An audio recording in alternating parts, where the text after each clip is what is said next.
আমরা সবসময় শিল্পীরা অত্যাচারের বিরুদ্ধে কথা বলে এসেছি, অত্যাচারের বিরুদ্ধে বিভিন্ন প্রোগ্রাম করেছি। কিন্তু কেউ আবার অত্যাচারী সপক্ষে গান গাওয়া শুরু করে, তখনই মনে কষ্ট হয়। আমরা যারা অত্যাচারিত, দীর্ঘ সময় ধরে অত্যাচারিত, তারাই আজকে রাস্তায়। কিন্তু যারা অত্যাচারীর পক্ষে কাজ করেছে তাদের জন্য আমাদের ধিক্কার। আমরা কারো বিরুদ্ধে কথা বলছি না, আমরা কারো শত্রু নই, আমরা শিল্পী সবারই বন্ধু। শিল্পীরা সবারই বন্ধু হয়ে দেশের কাজ করেন, মানুষের কাজ করেন, দেশের উন্নতির কাজ করেন, সবকিছু করেন। কিন্তু শিল্পীদের কেউ আঘাত দিলে সে ফসে ওঠে। আঘাত কিভাবে? যদি অন্যায়ভাবে আঘাত দেন, শিল্পীরা ফসে উঠবে, উঠবেই। সেই ফসে ওঠা আজকের আমার এই ফুটপাতে দাঁড়ানো। জীবনের প্রথম আজকে আমি রাস্তার ধারে ফুটপাতে দাঁড়িয়ে আছি। জীবনের প্রথম আজকে এই ফুটপাতে দাঁড়িয়েছি। ওই আমরা সবাই যাকে জানি ফ্যাশন শিল্পীদের বিরুদ্ধে জানাবার জন্য।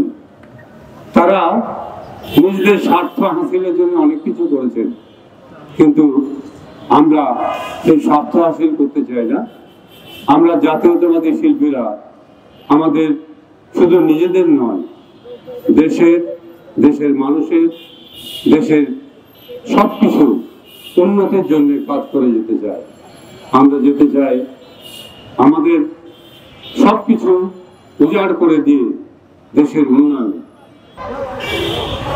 আপনারা দলীয় স্বার্থে একটি দলের পূজা করেছেন, ব্যবসা করেছেন। আপনারা কে কয়টা ছবিতে কাজ করেছেন, কে কয়টা নাটক করে কত টাকা পান, আমি একজন চলচ্চিত্র অভিনেতা, আমি জানি কে কত টাকা কামান।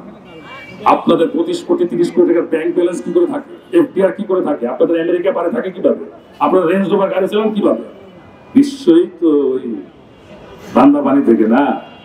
অভিনয় করে বাংলাদেশের রেঞ্জ রোভার গাড়ি বা আবার এত সোজা না। তো সুবিধায় যান, বেশি নাড়াচাড়া করেন না।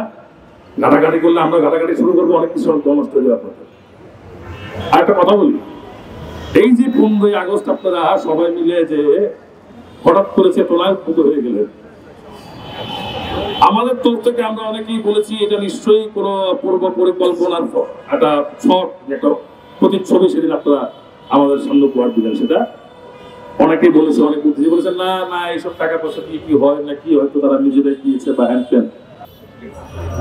পালিয়ে গেলেন 24শে জুলাই 5ই আগস্ট। এত তাদের প্রতি আবেগ চেতনা কেন ভাই? আমরা তো কোথাও পালাই নাই।